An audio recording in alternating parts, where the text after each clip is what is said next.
morning students, this is Junita Mukherjee once again in SS Public School giving you the important topics of the chapter wave optics. Okay, in this wave optics we will first learn, we have already learned in the live class about the Huygens principle, and now we are going to start with superposition principle. In this superposition principle, if y is the resultant displacement of waves produced in the particular pattern, so y will be given by y1 plus y2 plus y3 and y4 and so on. So these are the interference pattern of this, you can say this is the wave pattern of this particular y element and x element. In this particular wave we have y1 as the y1, y2 and y are the three different types of waves going from position in a sinusoidal principle, and thus it follows the principle of superposition. How?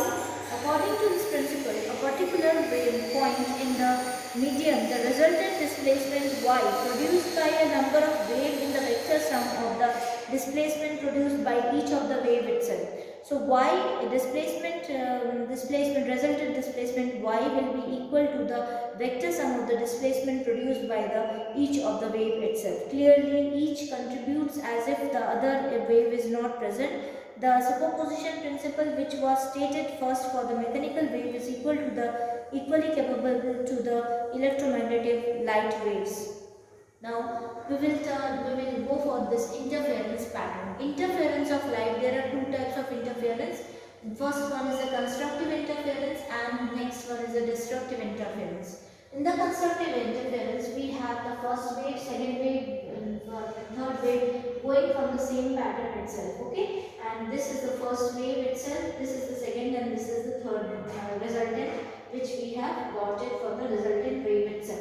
But in the case of the destructive interference, we have here the first one going from this particular area. First one is the broader one or the bigger one. Next is the second wave, and the resultant wave is in the opposite direction of this particular wave front.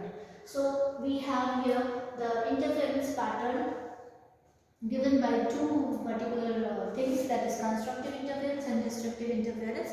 How it has been done, let us see. When the two light waves of exactly equal frequency having constant phase difference time with respect to the time on the same direction and superimpose overlap with each other, then interference of resultant wave does not remain uniform in space. This phenomena of formation of maximum intensity at the some point and minimum intensity at some other point by the two identical light waves traveling in same direction is called the interference of light. At the point where the resultant intensity of the light is maximum, interference is said to be constructive. At the point where the resultant intensity of the light is minimum, the interference is said to be destructive. So two types of interference are there, in which the intensity of the light is maximum, which is called constructive, intensity of the light is minimum, is called the destructive interference. Now we will move on to the theory of interference of wave. How the wave interference in this particular topic, we will have some numerical values related to this particular topic. Let us see that one. So we will be moving towards the theory of interference of waves.